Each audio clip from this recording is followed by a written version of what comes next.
Como ustedes saben, y esto ya tiene 2 años, anunciamos un estudio integral sobre el déficit de profesionales de la salud, médicos generales.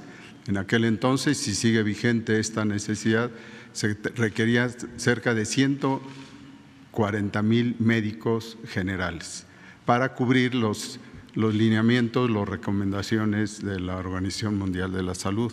Y en cuanto a los médicos especialistas, que también es un déficit que, como ya señala el señor presidente, fue una herencia progresiva durante muchas décadas y de la cual yo, pues por edad, pues estoy consciente de ello, no se podían formar los especialistas y rebasaba esto los 30,000 médicos especialistas que se requerían para ese momento, antes de la pandemia. Desde luego, con la pandemia surgieron otras especialidades que también eran abandonadas.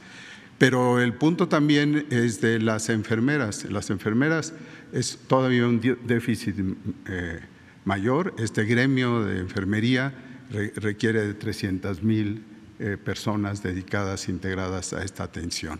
Entonces, se ha tomado la decisión y tenemos cubierto, con este próximo año, hacia cubrir la mitad de las necesidades de especialistas en todo el país. Y, por ejemplo, de acuerdo a las modificaciones del ENARM, cuya ficha, o más que ficha, su aceptación durante varias décadas de este programa de búsqueda de especialistas, pues se ha sustentado tan solo en cuestiones económicas y en cuestiones de formación de los centros donde se podían formar estos pacientes. Todavía lo tenemos. El primer año se duplicó el número de aceptados por la ENARM. Estamos hablando de 40,000 médicos y en esta ocasión lo vamos a refrendar junto con lo ya señalado de especialistas en el extranjero, que también tuvieron el año pasado, por cierto, una disminución de esas posibilidades.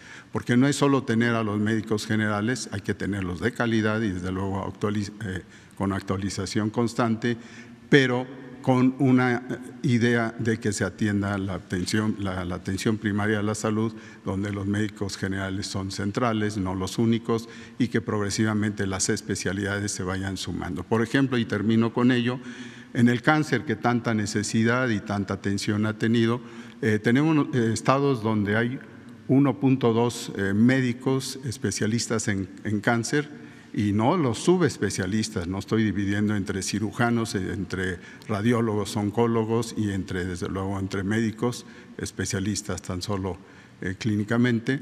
En el caso del cáncer tenemos estados que son de los avanzados del centro del país, con 1.2, 1.5, máximo 2 médicos especialistas de esta área por 100,000 habitantes, y sin embargo tenemos que algunos cuentan en otros países con 5 o 6 por la misma cifra de habitantes. Entonces, tenemos superación en términos muy generales encaminados al cabo de estos 3 años de gobierno, acercándonos al 40-50% de mayor número de médicos, especialistas y menos, pero también de enfermeras. Y el panorama es incrementarlo todavía más, puesto que no solo de hecho no es el problema financiero, no es falta de presupuesto, sino falta de los centros de formación de estos especialistas.